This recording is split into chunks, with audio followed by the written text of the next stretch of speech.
Tim Penanggulangan Inflasi Daerah atau TPID Kabupaten Kepulauan Tanimbar, melakukan monitoring terhadap harga di dua pasar besar di Kota Somlaki yaitu Pasar Nerimase Olilit dan Pasar Omele Sifnana. Tim terbagi dalam dua kelompok dan masing-masing dipimpin oleh penjabat Bupati Kepulauan Tanimbar, Daniel Edward Indey untuk memantau harga di Pasar Nerimase Olilit dan Pasar Omele Sifnana dipimpin oleh Sekretaris Daerah, Ruben Moriolkosu. Kegiatan ini dilakukan atas dasar arahan Presiden RI Joko Widodo dalam Rakornas Kepala Daerah dan Forum Komunikasi Pimpinan Daerah atau Forkopimda seluruh Indonesia, pada tanggal 14 Januari tahun 2023, yang bertujuan untuk melakukan pengendalian inflasi di daerah. Hasil dari pemantauan ini menunjukkan bahwa, tidak terjadi kenaikan harga kebutuhan bahan pokok yang terlalu tinggi, antara sesama pedagang, sehingga pemerintah daerah melalui TPID akan berupaya untuk melakukan penyesuaian satu harga di Kabupaten Kepulauan Tanimbar. Untuk di Kota Somlaki dan sekitarnya tidak mengalami peningkatan harga yang signifikan karena jika dibandingkan dengan bulan Januari, bulan Februari justru mengalami penurunan untuk beberapa jenis, seperti bawang putih, bawang merah, cabai, dan tomat. Jadi ini berdasarkan arahan Bapak Presiden pada saat Rakornas Kepala Daerah dan Forkopimda se-Indonesia di Jakarta tanggal 17 Januari kemarin, kita tindak lanjuti untuk pengendalian inflasi di daerah. Jadi TPID bekerja untuk sama-sama kita mengendalikan inflasi di Kabupaten Kepulauan Tanimbar.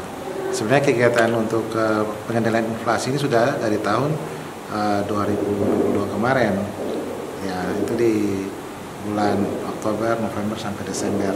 Nah, ini kelanjutannya.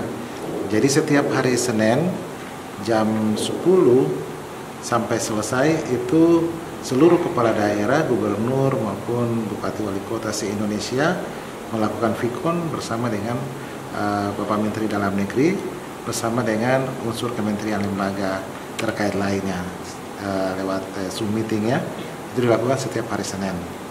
Nah, dari kegiatan tersebut kita tindak lanjuti. Tadi misalnya kita lakukan pantauan harga sembako di pasar Olilit maupun di pasar Omele Sifnana. Ya, dan kita temukan bahwa memang ada harga yang antara satu penjual dan penjual lain memang ada yang sama, namun juga ada yang berbeda, tapi tidak signifikan.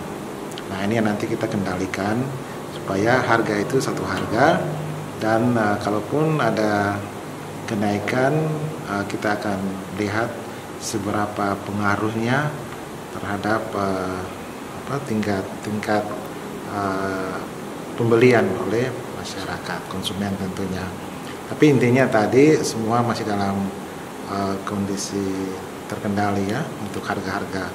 Misalnya untuk minyak goreng ataupun beras, telur itu masih dalam kategori memang naik tetapi tidak terlalu signifikan ya. Dibandingkan dengan bulan Januari, bulan Februari ini justru ada penurunan ya. Untuk beberapa jenis kayak bawang putih, bawang merah, kemudian cabai, tomat itu agak menurun dibandingkan dengan bulan Januari. Dari hasil monitoring tersebut kemudian Dinas Teknis dalam hal ini Dinas Perindustrian dan Perdagangan akan merekap data-datanya sebagai bahan untuk dilakukan evaluasi. Menyinggung soal ketersediaan stok sembako jelang bulan Ramadan dan Paskah nanti, yang akan dilaksanakan pada bulan April mendatang, penjabat Bupati KKT mengatakan, jika perlu melakukan intervensi pasar, dan akan dilakukan langkah-langkah strategi, untuk mengantisipasi kenaikan harga sembako di Kabupaten Kepulauan Tanimbar. Kenaikannya memang tidak terlalu tinggi ya, namun kita harus antisipasi, karena di bulan depan ini kan umat muslim sudah mulai masuk di bulan puasa. Memang kita mayoritas Kristen, tetapi kita juga harus antisipasi, karena kebanyakan para pedagang ini kan yang beragama Muslim, mereka akan melakukan ibadah puasa di bulan suci Ramadan. Jadi otomatis mereka punya aktivitas kan tidak full ya untuk dalam hal perdagangan, sehingga kita juga harus antisipasi itu. Dikatakannya pula, Pemerintah daerah akan menggelar pasar murah menjelang Hari Paskah dan Hari Raya Idul Fitri di Kabupaten Kepulauan Tanimbar.